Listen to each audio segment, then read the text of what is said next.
کہ جو بھی لوگ ہیں آئس استعمال کر رہے ہیں ان کے جسمانی طور پہ کیا نقصانات ہوتے ہیں؟ دیکھیں اس کا سب سے پہلے تو یہ آپ کے نا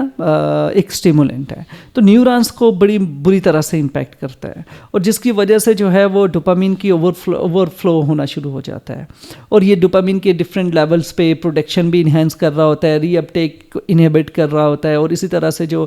اس کا جو ہے جو فائرنگ ریٹ ہے نیورون کا وہ انہینس کر دیتا ہے، ایکسٹینڈڈ ٹائم پیریڈ تک اسٹیمولیشن رہتی ہے، جس کی وجہ سے لوگ لمبے ٹائم تک، جیسے 2 دن 3 دن 4 دن تک لوگوں کو یہ اسٹیمولیشن دیتی رہتی ہے، اور آپ ایک ایکسٹینڈڈ پیریڈ آف ٹائم تک جو ہے نا اس طرح سے اسٹیمولیٹڈ، الرٹ اور ایکسائٹڈ رہتے ہیں، جس کی وجہ سے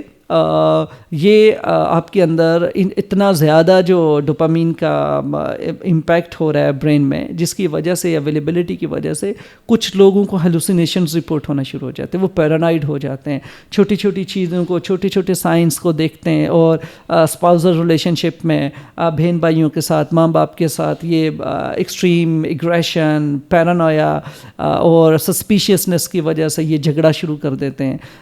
پھر یہ ریش ڈرائیونگ کرتے ہیں، تو ریکلیس بیہیویئر اور یہ ساری چیزیں ہوتی، تو پھر جو ایڈکشن ہے یہ صرف آپ کے اندر فزیکل ایشوز نہیں پیدا کر رہی ہوتی، جیسے سلیپ ڈپریویشن ہے، یا لیک آف ایپیٹائٹ ہے، یا آپ کی صحت خراب ہو رہی ہے اور آپ اینکشیس رہتے ہیں، اریٹیبل رہتے ہیں، ایگریشن ہے، اس کے ساتھ ساتھ آپ کی سائیکولوجیکل النس بھی پیدا ہو سکتی ہیں، جو کہ اس کے ساتھ جڑی ہوئی نفسیاتی امراض ہیں، جیسے بے شمار لوگوں میں سائیکوسس کی سمٹمز ڈیولپ ہو جاتی ہیں، اسی کے ساتھ ساتھ کچھ لوگوں کو مینک ایپیسوڈ ٹریگر ہو جاتا ہے، تو یہ بھی کنڈیشنز ایگزسٹ کرتی ہیں، تو آپ کا situation with the passage of time complicated اور اس طرح سے اتنے سویئر لیول پہ ایشوز ہو جاتے ہیں کہ آپ کو امیڈیٹ ہاسپٹلائز کیا جاتا ہے، اور یہ جو ریکلیس بیہیویئر ہیں، خیال نہ رکھنا، اتنی ایکسٹریم پیرانویا اور ایگریشن، یہ وہ تمام، اور امپلسیوٹی اتنی انہینس ہو جانا، یہ وہ ساری چیزیں ہیں یا سائیکولوجیکل سٹیٹس ہیں جو کہ ڈینجرس ہیں، جان لیوا ہو سکتے ہیں۔ ایک سمپل کار ڈرائیونگ جو ہے وہ اتنی آؤٹ آف سپیڈ ہو سکتی ہے کہ جس کی وجہ سے ایک میجر ایکسیڈنٹ ہو سکتا ہے، اور وہ جان لیوا ثابت ہو سکتی ہے۔ اسی طرح سے آپ کی اتنی اسٹیمولیشن کی وجہ سے اوور ڈوز ہو سکتی ہے، ہارٹ ریلیٹڈ ایشوز ہو سکتے ہیں، اسٹروک ہو سکتا ہے۔ اب یہ وہ ساری ولنریبلٹیز ہیں، یہ وہ سارے رسک ہیں جو ایک بندہ جب بھی اس طرح کا نشہ کرتا ہے تو وہ یہ خطرات اسے لاحق ہوتے ہیں، کبھی بھی کچھ بھی غلط ہو سکتا ہے، تو اس کی وجہ سے یہ بہت ڈینجرس ہے۔ سبسٹانس کوئی بھی ہو چاہے، اس کی اوور ڈوز ہمیشہ ڈینجرس ہوتی ہے، جان لیوا ہوتی ہے۔ تو سر جیسے بھی آپ نے بتایا نا کہ آئس کے کس قدر نقصانات ہو سکتے ہیں جسمانی طور پہ یا سائیکولوجیکلی، کیا اس کا علاج ممکن ہے؟ اور اگر علاج کروانے کے لیے کچھ لوگ سوچ رہے ہیں یا کروانا چاہتے ہیں تو فرسٹ اسٹیپ کیا ہونا چاہیے ان کے لیے؟ دیکھیں اس کی علاج تو ممکن ہے، ڈیفینیٹلی علاج کے لیے آپ کو ایک پروفیشنل ہیلپ کی ضرورت ہے، سپورٹ کی ضرورت ہے۔ وہی اس پروفیشنل ہیلپ سپورٹ کے لیے ڈیفینیٹلی آپ کو کہیں نہ کہیں سبمٹ ہونا پڑے گا، آپ کو ہاسپٹلائز ہونے کی ضرورت ہوتی ہے۔ آؤٹ ڈور ٹریٹمنٹ اویلیبلس ہوتی ہیں، آؤٹ ڈور ٹریٹمنٹ ایک پلیٹ فارم ہے جس کو آپ ایکسیس کر سکتے ہیں، لیکن اس میں